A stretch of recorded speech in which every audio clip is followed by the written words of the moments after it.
Des livres plein les oreilles.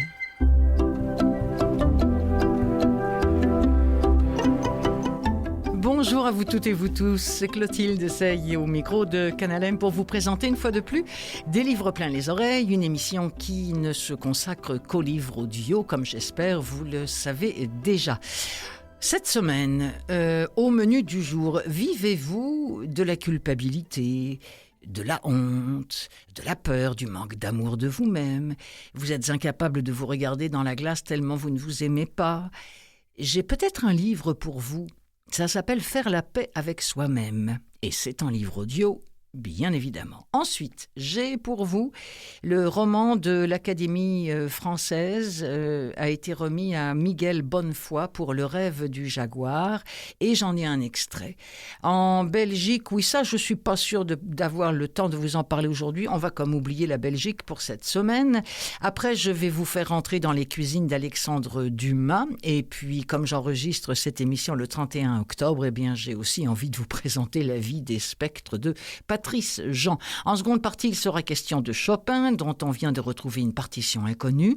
Puis nous ferons une incursion dans la littérature audio bouddhiste. Mais oui, comme ça, parce que je m'y suis plongée récemment et que, ma foi, je trouve ça très inspirant, à vrai dire. Et pour finir, deux nouveautés. L'heure bleue et de l'absurde à la suédoise avec Jonas Jonasson.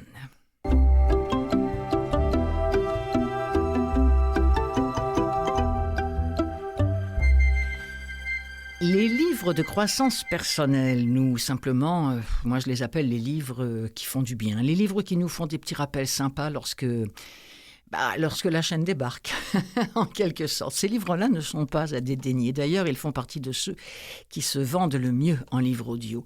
Moi, j'ai jeté une oreille sur celui-ci, Faire la paix avec soi-même, de Saverio Tomasella, lu par Anne Sommo. Tomasella, il est reconnu pour ses études, pour ses recherches sur la haute sensibilité, notamment chez les enfants, chez les adolescents, mais aussi chez les adultes.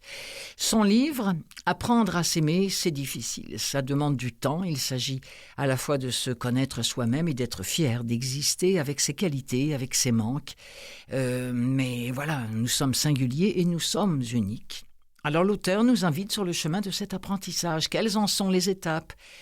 Et d'abord, nous allons lever le voile sur ce qui nous empêche d'être heureux. Ça, c'est le début du livre, afin de lui donner un sens et de nous en libérer et de nous libérer de ces angoisses, de cette culpabilité, de ces hontes, de ces exigences tyranniques, de nos conflits intimes. Bref, en acceptant de vivre notre solitude, nous nous ouvrirons à des relations créatives et fécondes. Voici le thème de ce livre-là, Faire la paix avec soi-même, dont voici un extrait.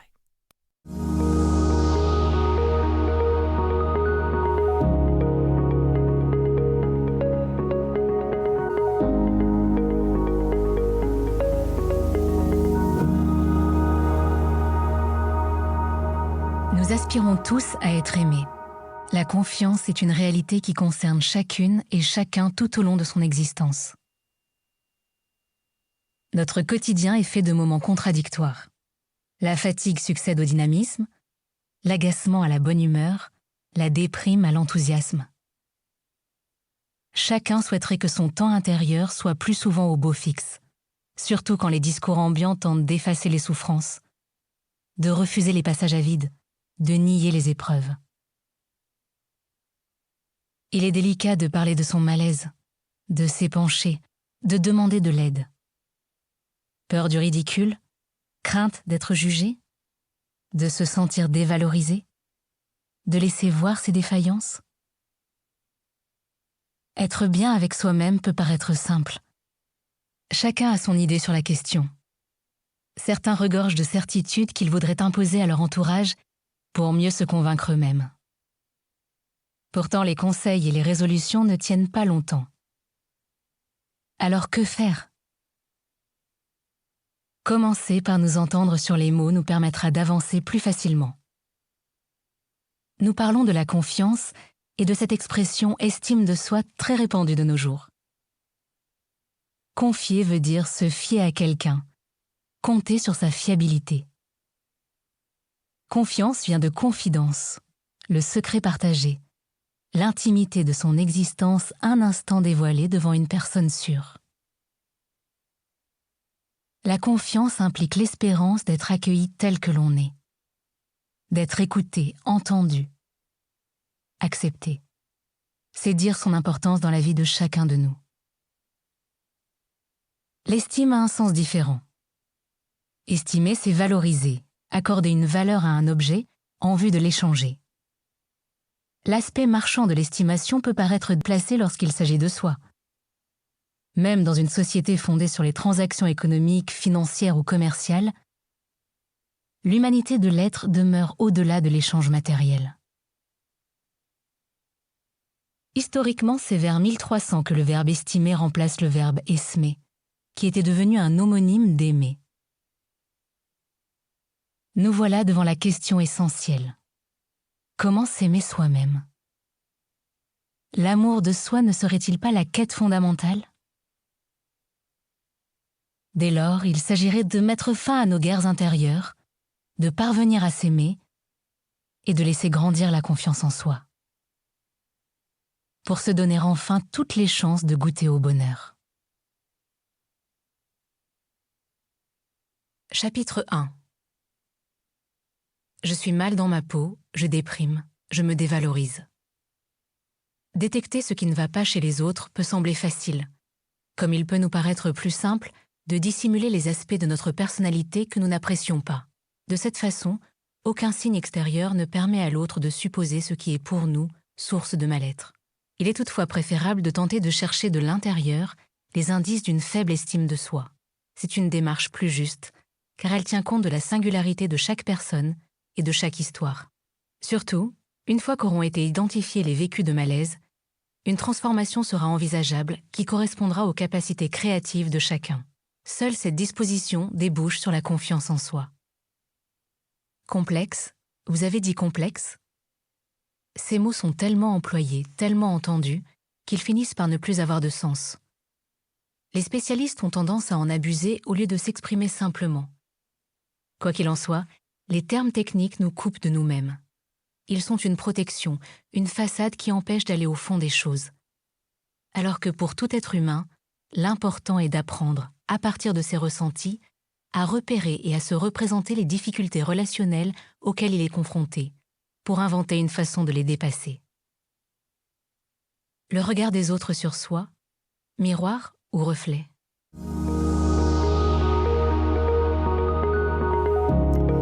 J'aime bien cette dernière phrase. Le regard des autres sur soi, miroir ou reflet? Et puis j'aime bien aussi maintenant connaître la différence entre estimer et aimer. Ça on la connaît, mais d'où ça vient? En fait c'est ça, estimer ça vient d'aimer. Mais ça a été transformé au fil du temps. Ah, que j'aime les mots. L'Académie française, réputée aussi pour aimer les mots, peut-être même un petit peu trop, mais enfin bon, bref.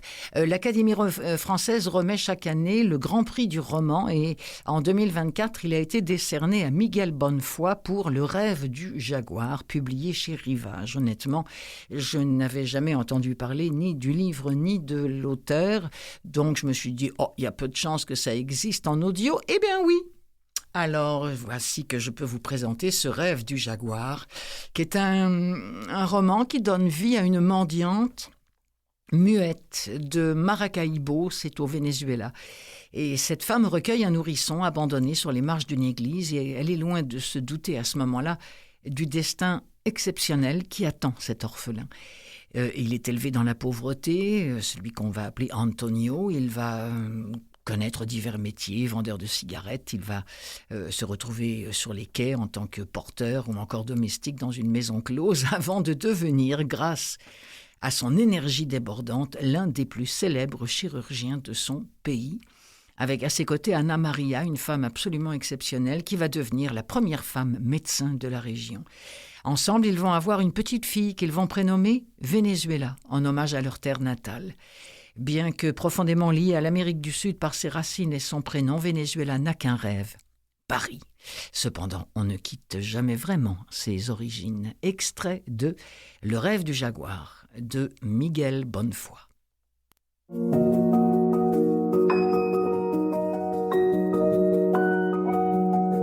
Actes Sud Audio.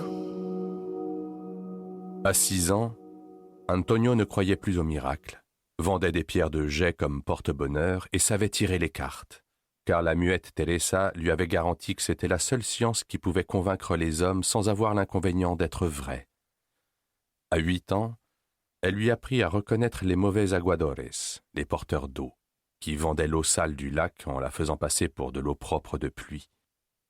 Mais aussi les épiciers, qui déréglaient leur balance grâce à un trombone déformé, les ouvriers qui revendaient les vis destinées au coffrage des chantiers, et les dresseurs de coqs de combat qui, dans les galodromes, cachaient des lames de rasoir sous la griffe des éperons.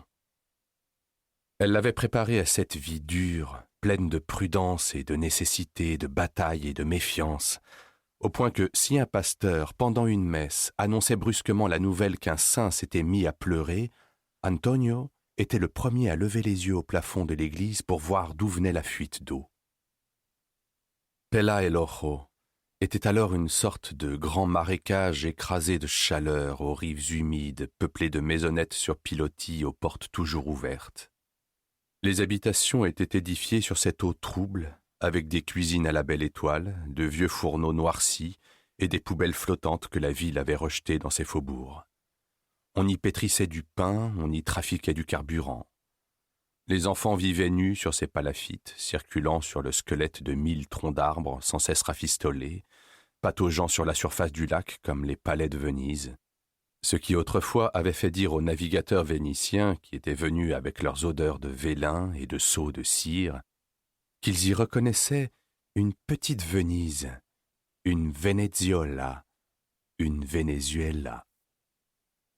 L'immobilité de ces paysages ne faisait toutefois plus rêver aux anciennes cités des Caraïbes, de Tamanaco et de Mara, peuplées de femmes vêtues de mantes brodées d'or et de robes de coton, de jeunes aux torses couverts d'une fine poudre argentée et de nouveau-nés emmaillotés dans des fourrures de jaguar.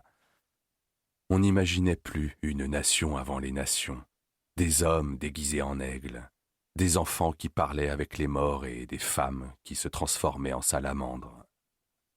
À ce jour, ce n'était alors qu'un bourg sans poésie, des toitures de palmes chaudes, des adolescents chaussés de sandales découpées dans des pneus de pick-up. Les taudis étaient construits avec de vieux capots de camions Indiana Trucks, les poignées de fenêtres avec des boîtes de conserve, les chaises revêtues d'affiches en aluminium de Shell. Et comme les pluies étaient violentes et qu'il fallait protéger les toits de palmes, on achetait de vieilles pancartes de publicité de la Chevrolet, volées la nuit le long des autoroutes, si bien que l'on pouvait voir inscrit sur tous les revêtements des bidonvilles, là où dormaient des gens sans permis de conduire, « Pas de bonheur sans Chevrolet ». Ces pluies qu'on appelait palo de agua enflaient souvent le lac en le faisant déborder de son lit. L'eau inondait la plaine par lentes avancées, noyant les campagnes.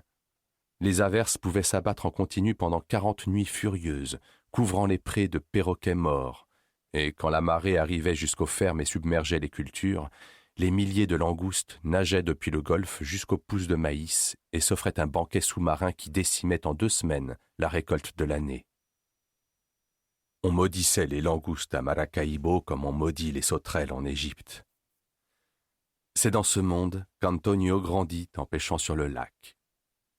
Nageant au cœur des mangroves et des palétuviers, son alimentation ne fut composée que de poissons-chats, de maigres à la chair blanche, de crabes bleus et de crevettes d'eau douce géantes, au point que la muette Teresa commença à croire, dans ses rêves les plus intrépides, que des branchies allaient lui pousser et qu'Antonio se mettrait à respirer sous l'eau. Un jour, alors qu'il avait 11 ans, il rangea ses hameçons et ses lignes dans un sac, se dirigea vers le ponton du village et vola une pirogue. Des enfants l'aperçurent et le dénoncèrent. Il ne fallut pas attendre longtemps pour voir arriver au loin les propriétaires de l'embarcation. C'étaient les hommes riches de la Rita, ceux qui avaient le pouvoir, ceux qui faisaient la loi de ce côté du lac. « Antonio, je te reconnais, viens ici !» Ce même petit Antonio, ce petit tutéreux finalement, comme on les appelle, qui un jour va devenir un médecin, immense médecin, ainsi d'ailleurs que sa femme. Ça s'appelle Le rêve du jaguar et c'est donc disponible en livre audio. C'est écrit par Mickaël Bonnevoie et c'est lu par Michel Bonnevoie, à moins que la voix que nous ayons entendue soit celle de Bertrand Pazos. Ça, je ne pourrais vous le certifier. C'est un livre relativement récent en audio, c'est sorti au mois d'août dernier. Alexandre Dumas nous dit une journaliste dans Actualité qui a fait un très très bon papier, quasiment un dossier sur la cuisine d'Alexandre Dumas. Elle s'appelle Maria Dantine Dobjerova, la journaliste en question, et elle nous apprend que Alexandre Dumas, c'était pas seulement un excellent écrivain, mais c'était aussi un cuisinier sublime et un compagnon de table très agréable et très drôle. Lors de ses voyages, figurez-vous qu'il s'intéressait à toutes les traditions culinaires. Il allait rencontrer les grands cuisiniers de tous les pays qui lui confiaient leurs recettes. En 1869, il a écrit, ou plutôt, il a dicté car son état de santé ne lui permettait plus d'écrire, son livre, un livre qui s'intitule « Mon dictionnaire de cuisine », l'œuvre qui reflète la cuisine du 19e siècle. Le livre a été publié en 1872 à titre posthume. Ce dictionnaire de cuisine d'Alexandre Dumas se lit comme un roman historique, comme un livre du monde entier. Un tout petit extrait. Carême dit, dans je ne sais quel livre, « Lorsqu'il n'y eut plus de cuisine dans le monde, il n'y eut plus de littérature, d'intelligence élevée et rapide, il n'y eut plus d'inspiration, il n'y eut plus d'idées sociales. » Question encore, à qui je peux m'adresser pour le lire, pour le faire sortir en audio, ce dictionnaire de cuisine d'Alexandre Dumas, Dumas qui n'a pas écrit que Les Trois Mousquetaires, la preuve, ou que Le Comte de Monte Cristo. Il a écrit les Borgia aussi. Ah, cette plume, cette plume.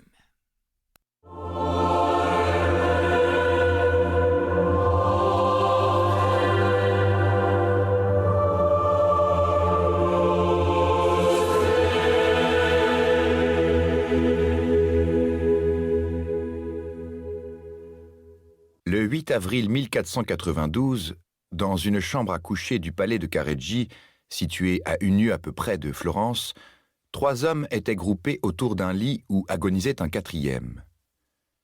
Le premier de ces 3 hommes, qui était assis au pied de la couche mortuaire et à moitié enveloppé dans les rideaux de brocart d'or, afin de cacher ses larmes, était Ermolao Barbaro, l'auteur du traité du célibat et des études sur Pline, qui, l'année précédente, étant à Rome en qualité d'ambassadeur de la République de Florence, avait été nommé patriarche d'Aquilée par Innocent VIII.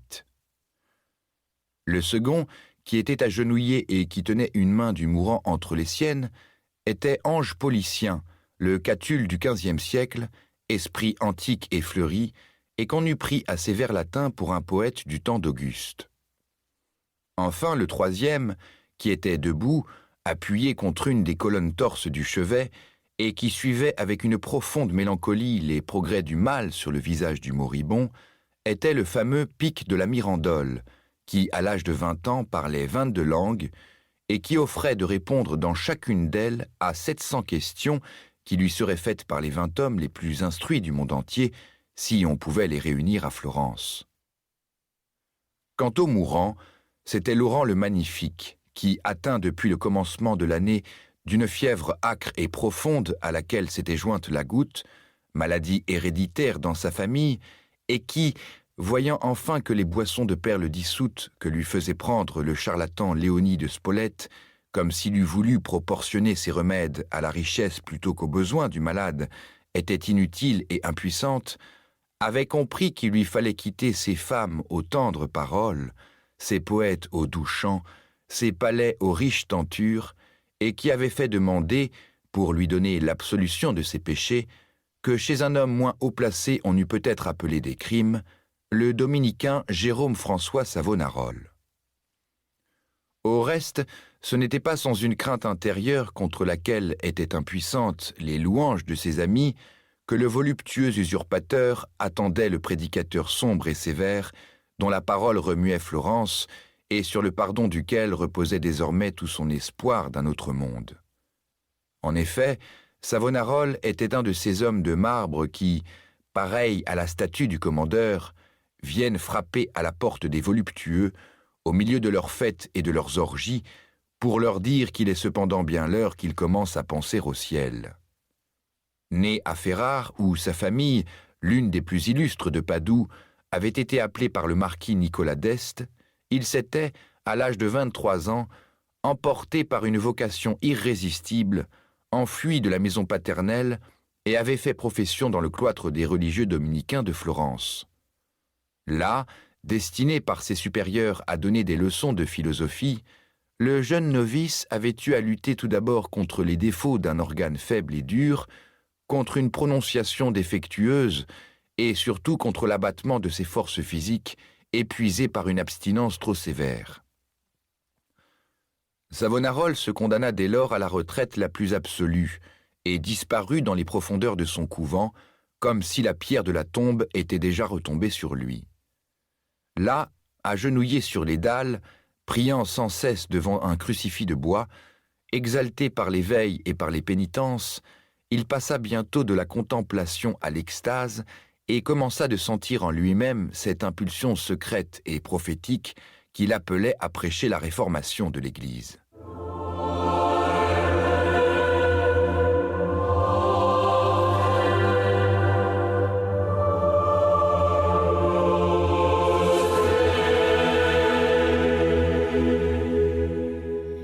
C'est incroyable, hein, les longues phrases. On n'écrit plus du tout comme ça aujourd'hui, mais c'est pas grave, je veux dire, c'est simplement que ça a évolué. Moi, j'aime bien aussi parfois les phrases courtes quand elles sont punchées, quand chaque mot est à sa place. Mais là, c'est incroyable, comme les phrases. Hein. Zola, c'est pareil, toute cette époque-là. Et c'était très bien lu par Thomas Pasquelin, extrait des Borgia d'Alexandre Dumas.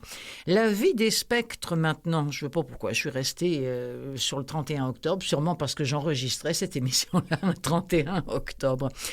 Ça, c'est de Patrice Jean, que je ne connaissais pas non plus, qu'on pourrait, qui est un genre un petit peu Houellebecq, un petit peu comme ça. Et dans La vie des spectres, quel drôle de titre, il met en scène un quinquagénaire désabusé, un journaliste culturel qui est abandonné par sa femme et son fils suite à un article jugé malheureux. Alors, l'époque est peinte avec férocité, avec humour, parfois avec tristesse, souvent. On lui a posé la question « La vie des spectres, le titre est étrange, pouvez-vous nous en dire davantage ?» Il a répondu, Patrice Jean, « Qu'un titre soit étrange me plaît. Le titre s'entend de plusieurs façons. J'en donnerai deux. D'abord, le narrateur, réfugié dans la maison de son enfance, discute réellement avec un spectre, celui d'un ami mort depuis 20 ans, avec lequel il dresse le bilan de son existence. Deuxième façon d'être un spectre, il suffit de vivre celui que nous étions dans notre jeunesse, n'est plus qu'un spectre entretenant des liens distendus avec celui que nous sommes devenus.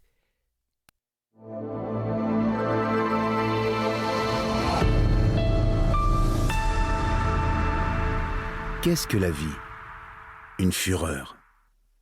Qu'est-ce que la vie ? Une illusion, une ombre, une fiction ? Et le plus grand bien est peu de choses, car toute la vie est un songe, et les songes mêmes ne sont que songes. Pedro Calderón de la Barca, La vie est un songe. Chapitre 1. C'est un scélérat qui parle. Il a plié son journal, et s'y reprenant à 2 fois, il a glissé son portable dans la poche intérieure de sa veste, puis il s'est levé. C'est alors qu'il a tourné la tête vers moi, sa physionomie s'éclairant de m'apercevoir dans le café. Par un goût de la symétrie et de la courtoisie, à mon tour je lui ai souri. Si bien que Chabrier, responsable de la rubrique culturelle du Progrès, s'est arrêté devant moi avant de sortir des Jacobins, m'informant qu'il ne m'avait pas vu. Propos que je lui ai retourné. « Je t'avais pas aperçu, ai-je dit. Tu ne viens pas souvent par ici. » De sorte que Chabrier, après avoir confirmé qu'il fréquentait rarement l'endroit, lui préférant le Molière près du théâtre, s'est inquiété poliment de la santé de mon épouse et de mon fils. « Ça va ?» a-t-il dit. À quoi j'ai répondu que oui, ça allait, n'oubliant pas de l'interroger sur son divorce. « Ça suit son cours ?» a-t-il répondu d'un air fataliste. Puis il est sorti du café. Quand je me suis retrouvé à nouveau seul avec mon livre, Monsieur Test, j'ai souri de mon mensonge et du sien, puisque d'évidence, aucun de nous deux n'ignorait la présence de l'autre, mon imposture outrepassant de beaucoup la sienne, étant donné que je n'avais pas à tourner la tête pour le voir tandis que sa position de profil l'obligeait, lui, à pivoter de 90 degrés pour m'identifier. À plusieurs reprises, néanmoins, j'avais pu constater qu'il avait remarqué ma présence, à l'angle du café, sous une affiche représentant Aristide Bruant, le cou emmitouflé dans sa célèbre écharpe rouge. Il se grattait derrière l'oreille droite, ce qui justifiait qu'il tourne la tête. Et par contagion, comme un bâillement provoque d'autres bâillements, j'ai ressenti à mon tour l'envie de me gratter. Alors pourquoi ce double mensonge ? Chabris et moi ne sommes pas fâchés, et nos rapports ont toujours été de bonne camaraderie. Tout simplement, me suis-je dit, l'idée de discuter avec lui m'ennuyait, et de son côté, il devait en aller de même. Si nous nous étions dit la vérité, que de complications. Il aurait fallu lui expliquer pourquoi la lecture de Valérie, voire la rêverie, voire la contemplation des clients du café et des clientes, m'intéressait plus que sa conversation, et lui aurait dû justifier sa préférence pour les interlocuteurs auxquels, avec son portable, il n'avait cessé de parler, au moins 3 personnes différentes, espacées entre elles par l'absorption d'une bière blonde qu'il déposait après quelques gorgées près de son téléphone et de son journal, sans doute Le Progrès. Ce mensonge nous a évité de vaines propositions et d'inutiles justifications. Sans le recours aux fables et aux minuscules tromperies, la vie en société deviendrait impossible. Un genre de fondrière où nous ne cesserions de nous enliser. Ce mensonge partagé, sans méchanceté et, oserais-je dire, d'un commun accord, sans inimitié, mensonge de courtoisie, ce mensonge illustre pleinement la civilisation. En ce qu'une faute morale, loin d'être blâmée, autorise 2 hommes au milieu de leur vie à s'abandonner à leur penchant, sans qu'ils en conçoivent ni de l'humeur, ni de la rancœur. Ai-je expliqué le même soir à Dorian. J'ai même ajouté « On est loin de la lourdeur kantienne », ce que Dorian a accueilli en haussant les épaules, avant de railler ma propension à transformer mes défauts en qualités. « Vous êtes 2 beaux hypocrites, oui, et tu es le pire des 2, parce que tu te glorifies d'être un faux cul. » J'ai pensé que les femmes étaient trop vertueuses, mais lâchement, je n'en ai rien dit. Imaginant déjà que mon épouse me reprocherait de généraliser, de débiter des lieux communs, et qui plus est, sexiste.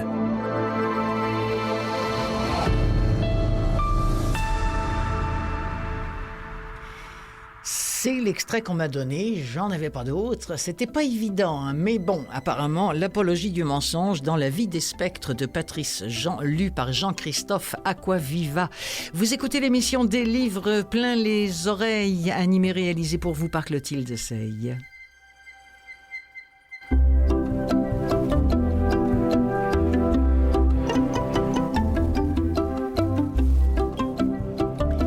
Alors on continue dans le domaine des livres audio. Un article a attiré mon œil cette semaine. C'est encore dans l'actualité sous la plume d'Antoine Houry.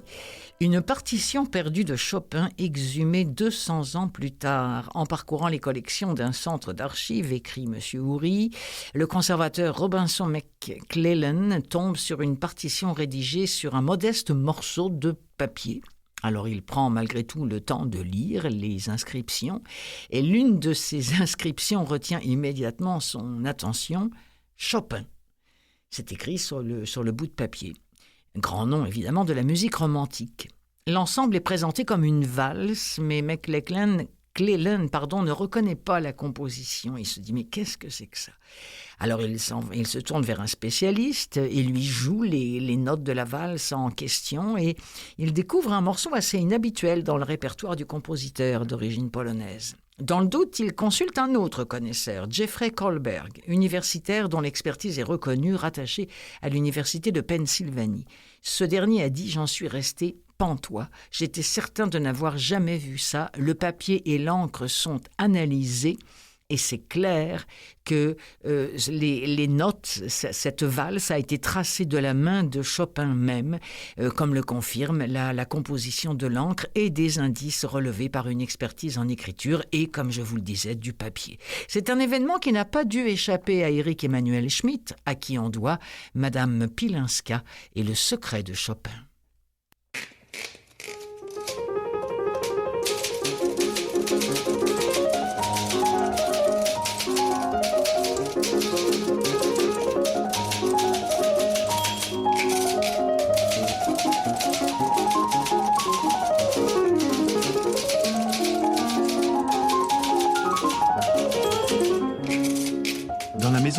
enfance, vivait un intrus. À l'extérieur, tout le monde croyait que la famille Schmitt comptait 4 membres, 2 parents, 2 rejetons, alors que 5 personnes habitaient notre domicile. L'intrus occupait le salon en permanence. Il y dormait, il y veillait, râleur, immobile, important. Depuis quand résidait-il parmi nous ? Je l'avais toujours vu là, incrusté.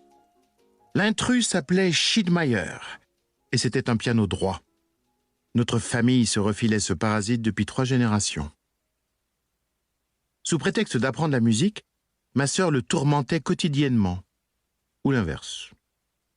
Aucune mélodie ne sortait de ce buffet en noyer, mais des coups de marteau, des couacs, des grincements, des gammes édentées, des lambeaux d'air, des rythmes boiteux, des accords dissonants.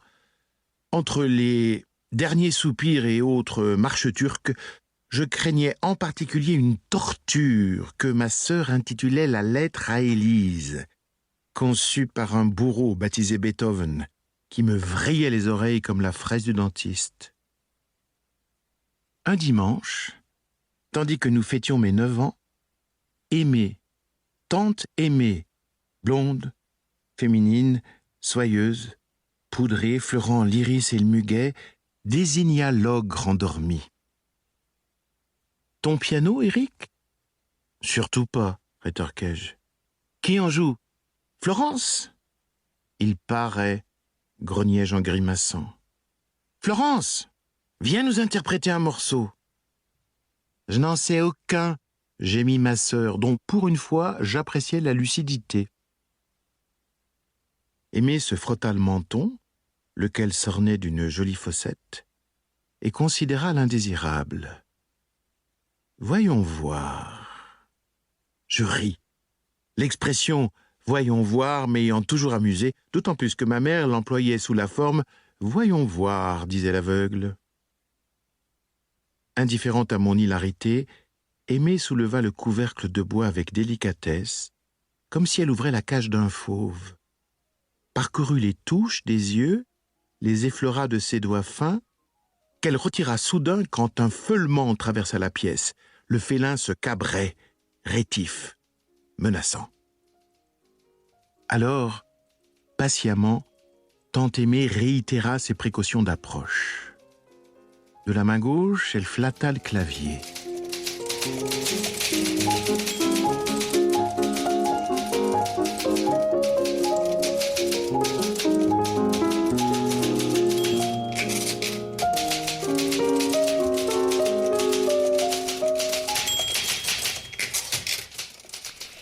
On vient d'entendre, c'est Éric Emmanuel Schmitt quand il tape à la machine le texte de ce qu'on vient d'entendre, tout en écoutant du Chopin, Madame Pilinska et le secret de Chopin de et par Éric Emmanuel Schmitt.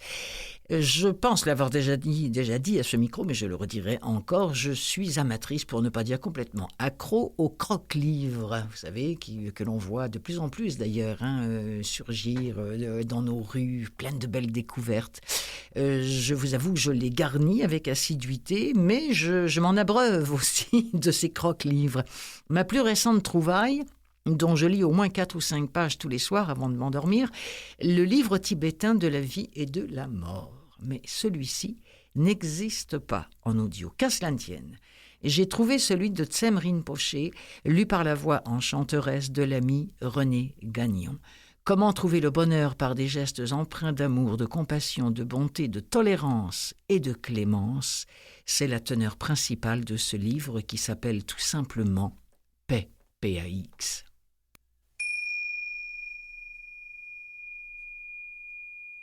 Première partie. La paix commence avec les personnes avec qui vous vivez. Je veux que vous soyez fanatique à votre sujet, votre esprit, votre relation avec les personnes que vous aimez et tous ceux qui vous entourent. C'est ça, la nature du dharma. Le dharma, c'est l'amour, l'harmonie et la compréhension plus profonde d'une femme et de son mari l'un pour l'autre. C'est quand il y a moins de querelles entre une femme et son mari, entre cousins, entre frères et sœurs, entre les enfants et leurs parents. Le dharma rapproche les gens. Il pourra temporairement donner l'impression qu'il sépare les familles ou vous arrache aux personnes que vous aimez, mais je vous promets qu'à la fin, il réunira tout le monde encore plus étroitement. Le dharma nous encourage toujours à aimer les autres, à pardonner à nos ennemis, à vivre en harmonie avec nos partenaires et à créer plus de paix. Il n'a jamais enseigné autre chose. Je vous en prie, ne pensez pas que le Bouddha ne veut pas que les gens aient des familles et soient avec ceux qu'ils aiment. Le Bouddha n'essaie pas de faire de tout le monde des moines. Le Bouddha a formulé pour différentes époques différents enseignements qui convenaient mieux aux gens à ces points précis de l'histoire.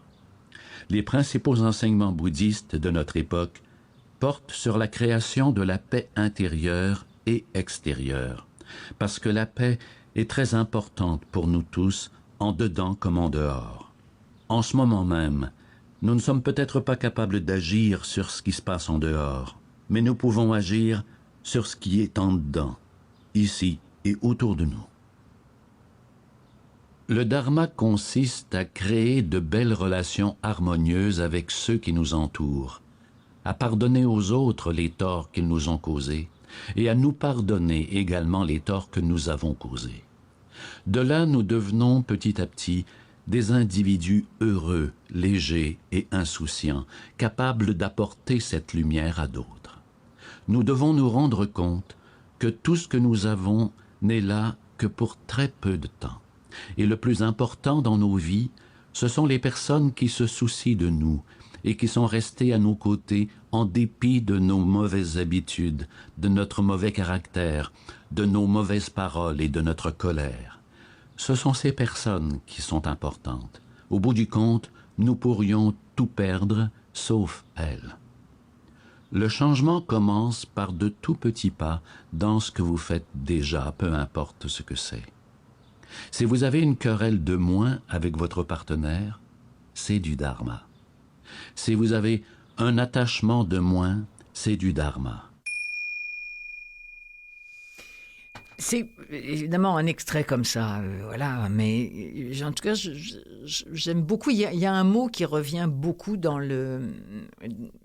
les écrits bouddhistes. Alors, je ne suis pas en train de vous dire qu'il faut y aller à tout prix, qu'il faut devenir bouddhiste, qu'il faut tout ça. C'est pas ça du tout. Mais il y a un mot qui, je trouve, est très éclairant pour l'être humain, c'est le mot impermanence. Comprendre que rien n'est permanent.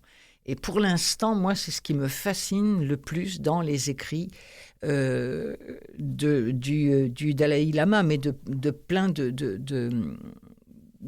en tout cas de ces moines-là qui sont, ma foi, très éclairants. L'impermanence, si ça vous évoque quelque chose, eh bien, allez lire tout ce qui concerne la nourriture de l'esprit. C'est qu'on sache que, par exemple, la phrase que je viens d'avoir, « Quoi qu'il arrive, elle est finie », c'est déjà du passé. Ça nous invite à vivre le moment présent et on sait que c'est jamais très facile de vivre le moment présent, mais ça nous invite à le faire et ça nous invite surtout à lâcher prise puisqu'on ne sait pas de quoi sera faite la prochaine phrase. Ce qu'on sait, c'est que celle qui vient de passer, elle est bel et bien passée avec un point. Faites la révolution, l'appel du Dalai Lama à la jeunesse. Je me suis dit, est-ce possible? Ai-je bien lu?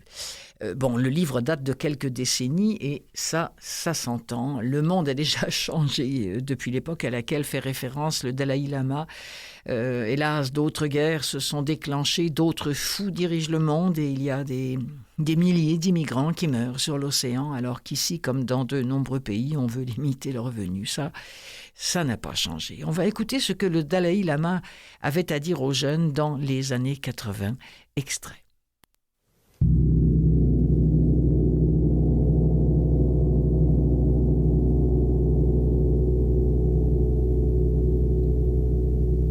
Aujourd'hui, des images nous parviennent de la Méditerranée, dont les flots rendent les corps noyés de jeunes enfants, d'adolescents, de femmes et d'hommes qui tentent la traversée de la dernière chance, dans l'espoir de survivre et d'aider leur famille à survivre.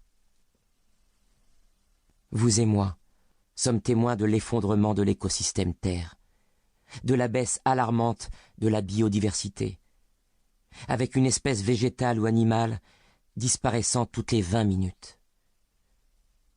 Nous assistons à la déforestation massive en Amazonie, qui saccage le dernier grand poumon de la planète. Nous observons l'acidification de tous les océans, le blanchiment de la grande barrière de corail, la fonte de la banquise en Arctique et en Antarctique. Au 3e pôle, le Tibet, le recul de 46 000 glaciers himalayens menace de tarissement les grands fleuves d'Asie, source de vie pour 1,5 milliard de riverains. Tout cela, vous ne le connaissez que trop bien, car vous êtes né et vous avez grandi dans la spirale de cette destruction à l'échelle planétaire, du fait des guerres, du terrorisme et du pillage des ressources naturelles. L'Union européenne, modèle de paix pour le monde. Ne vous laissez pas envahir par le syndrome du mauvais monde, selon l'expression de nos amis anglo-saxons. Vous risqueriez de sombrer dans le désespoir, sans réaliser que l'esprit de paix progresse grâce à l'éducation, à la démocratie et aux droits de l'homme. Oui, la réconciliation est possible. Voyez l'Allemagne et la France. Une vingtaine de conflits les opposa depuis le XVIe siècle, atteignant un paroxysme de barbarie pendant les 2 dernières guerres mondiales, 1914, 1939, à Paris et Berlin. Des convois militaires emportent de jeunes soldats vers le front. Ils ont votre âge. Et ne se doutent pas des atrocités qui les attendent sur les champs de bataille, dans la boue des tranchées et l'horreur des camps de concentration. Une jeunesse décimée, des familles endeuillées, des millions d'orphelins, des pays en ruine, une civilisation à genoux. Mais chez les belligérants d'autrefois, la volonté de paix l'emporta sur le patriotisme va-t-en-guerre. Konrad Adenauer et Robert Schuman, leaders visionnaires, édifièrent l'Union européenne, portée par un élan de fraternité et de solidarité exemplaire. D'autres hommes politiques poursuivirent cette œuvre de dialogue qui cicatrisa les blessures du peuple profondément meurtri.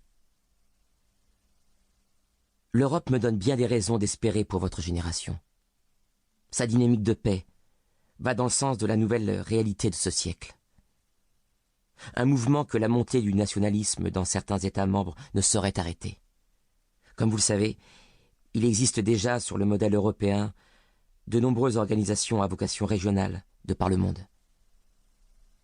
Faites-les évoluer vers une forme d'intégration plus poussée afin de minimiser les risques de conflit et de promouvoir les valeurs démocratiques et les libertés fondamentales bafouées dans des zones de non-droit sur tous les continents. Je vous invite donc à développer l'esprit de l'Union européenne partout dans le monde. Jeunes d'Afrique, édifiez une Union africaine, réunissant les pays de votre grand continent. Jeunes Canadiens et États-Uniens, construisez une Union nord-américaine. Jeunes d'Amérique latine, une Union latino-américaine et jeunes d'Asie, une Union asiatique. Au niveau international, l'ONU aura ainsi une meilleure chance de donner vie à la belle formule qui ouvre sa charte fondatrice. Nous, peuple des Nations Unies.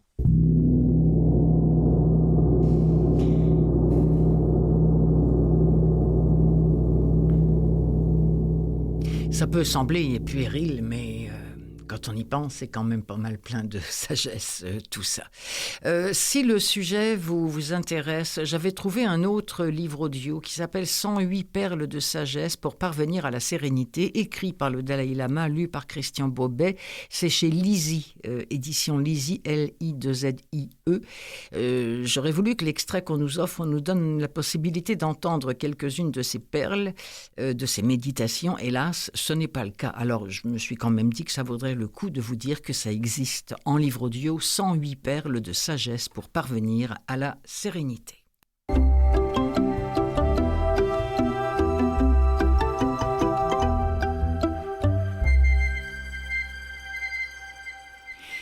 C'est l'heure des nouveautés, mais en fait, ce sera seulement une nouveauté et je vais vous expliquer après pourquoi. Donc, commençons par cette nouveauté-là. Ça s'appelle L'heure bleue, c'est de Paula Hawkins. C'est lu par Martin Spineyer. Et là, on est dans un polar, un thriller subtil aux réminiscences gothiques, nous dit-on dans la présentation du livre en question. C'est un peu dans la lignée de ce que fait Patricia Highsmith, Paula Hawkins, qui nous offre un huis clos entêtant au sein d'une maison isolée, pleine de drames, pleine de mystères. Nous sommes avec Vanessa Chapman, qui est une artiste à la renommée mondiale, qui laisse à la postérité des peintures, des sculptures et beaucoup de questions. Parce que on se demande pour quelle raison avait-elle décidé d'acheter Eris, une espèce d'île écossaise, accessible uniquement à marée basse. Pourquoi voulait-elle y vivre recluse dans cette grande demeure? Qu'est-il arrivé à son mari mystérieusement disparu 20 ans plus tôt? Tout ça, c'est la trame de ce livre L'heure bleue de Paula Hawkins, dont voici un extrait.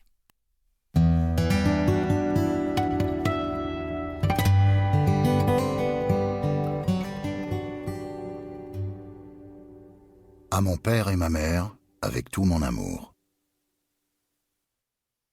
Et la mort n'aura pas d'empire. Les morts nus ne feront plus qu'un, avec l'homme dans le vent et la lune d'ouest. Quand leurs os becquetés seront propres, à leur place, ils auront des étoiles au coude et aux pieds. Même s'ils deviennent fous, ils seront guéris. Même s'ils coulent à pic, ils reprendront pied. Même si les amants s'égarent, l'amour demeurera. Et la mort n'aura pas d'empire. Dylan Thomas.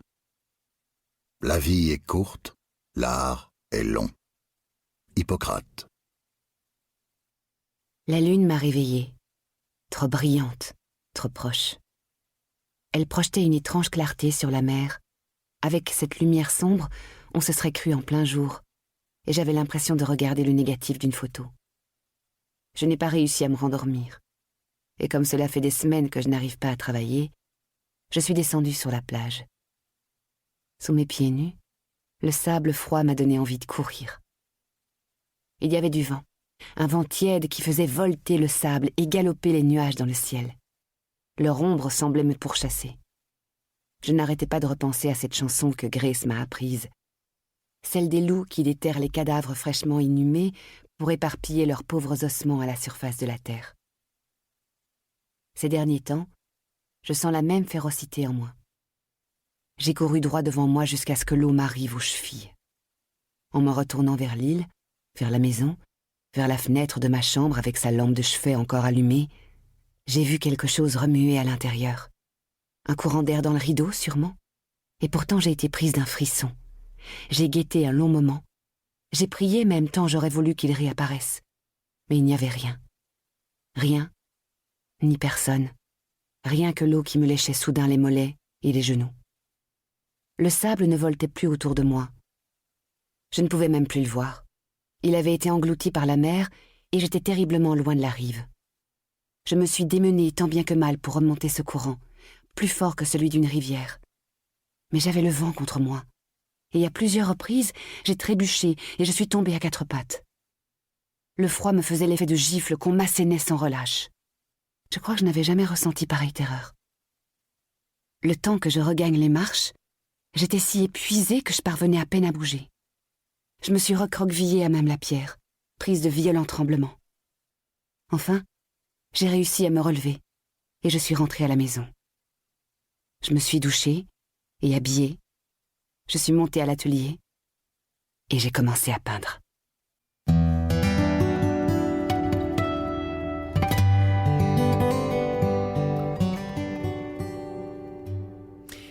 Elle s'appelle Masha van Boven, celle qui faisait la narration de ce livre L'heure bleue de Paula Hawkins. L'autre nouveauté dont je voulais vous parler, c'est le dernier Jonas Jonasson, dont j'adore tout le côté absurde. C'est vraiment le Suédois absurde en littérature. Ça s'appelle Dernier gueuleton avant la fin du monde. Rien que le titre, ça valait le coup d'œil et le coup d'oreille. Le problème, c'est que j'ai vraiment un très très court extrait, puis qui est tellement pas représentatif, que je me suis dit, faut que je leur signale que le dernier Jonas Jonasson est en livre audio, mais c'est d'un autre Jonas Jonasson dont on va entendre un extrait parce que celui-ci m'avait complètement échappé. Ça s'appelle « L'assassin qui rêvait d'une place au paradis ». C'est l'histoire après 30 ans de prison, Johan Andersson, alias Dédé le meurtrier, est enfin libre.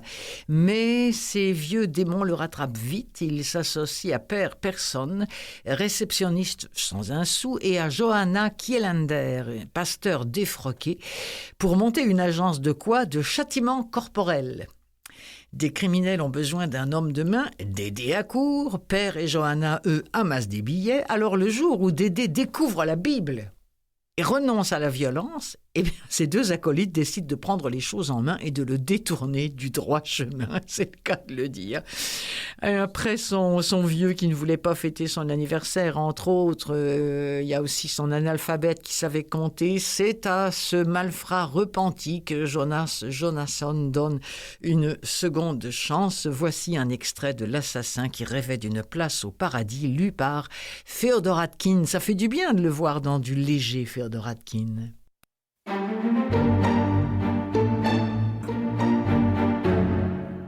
Le jeune homme dont la vie serait bientôt remplie de morts, de violences, de voleurs et de bandits rêvassait derrière le comptoir d'un des hôtels les plus tristes de Suède. Unique petit-fils de Henrik Bergman, défunt marchand de chevaux, il attribuait tous ses malheurs à son grand-père, qui avait été dans son domaine le numéro 1 de la Suède méridionale. Chaque année, il ne vendait jamais moins de 7000 bêtes, toutes de premier choix. Hélas, à partir de 1955, les paysans, ces traîtres, commencèrent à délaisser les bêtes au profit des tracteurs, et ce, à une allure que l'aïeul refusa de présager. Les 7000 transactions devinrent 700, qui devinrent 70, qui devinrent 7. En 5 ans, les millions de la famille s'envolèrent en un nuage de diesel.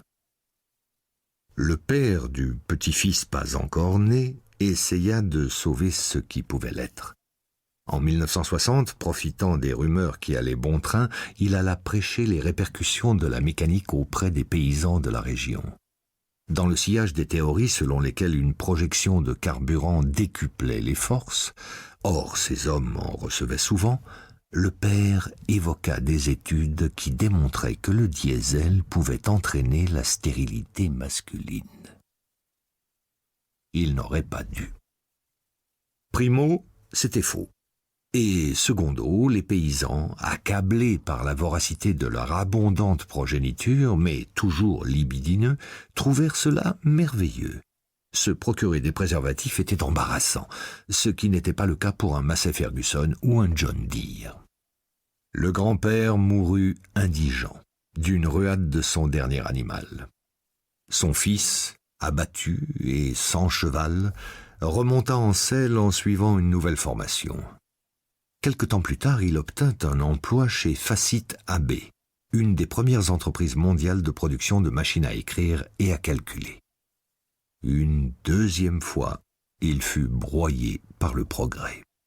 Car soudain, la calculatrice électronique débarqua sur le marché. À la différence des produits Facit de la taille d'une brique, la variante japonaise tenait dans la poche intérieure d'une veste. Les machines du groupe Facit ne rétrécirent pas, du moins pas assez vite, contrairement à la firme qui finit par se ratatiner tout à fait. Le fils du marchand de chevaux se vit signifier son congé. Pour oublier qu'il avait été floué à 2 reprises par la vie, il se mit à la boisson. Sans emploi, aigri, jamais douché et toujours ivre, il perdit vite tout charme aux yeux de son épouse de 20 ans, sa cadette, qui tint le coup un moment. Finalement, la patiente jeune femme décida de réparer l'erreur qu'elle avait commise lorsqu'elle s'était mariée avec un homme qui n'était pas le bon. « Je veux divorcer », annonça-t-elle un matin à son époux qui déambulait en caleçon blanc couvert de taches foncées.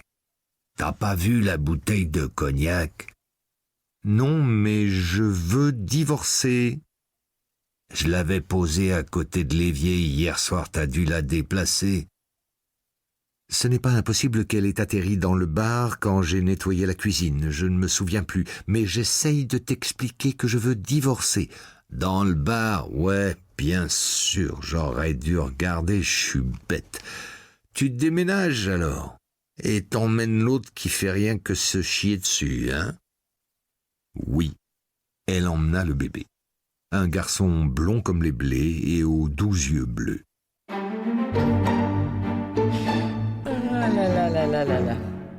Du Jonas Jonasson dans la plus pure tradition suédoise. Et voilà ce qui met un terme à l'émission des livres plein les oreilles, proposée pour vous par Clotilde Sey, appuyée par son camarade Mathieu Tessier, qui, comme chaque semaine, est en régie, tout sourire et toute bonne volonté. Merci mon petit Mathieu, merci à vous d'être là. Merci à vous de faire savoir que le livre audio, c'est une autre façon de lire. Moi-même, j'en use tous les jours et je ne pourrai plus m'en passer. C'est pour ça que j'aime bien vous en parler. Allez, je vous embrasse. À la semaine prochaine.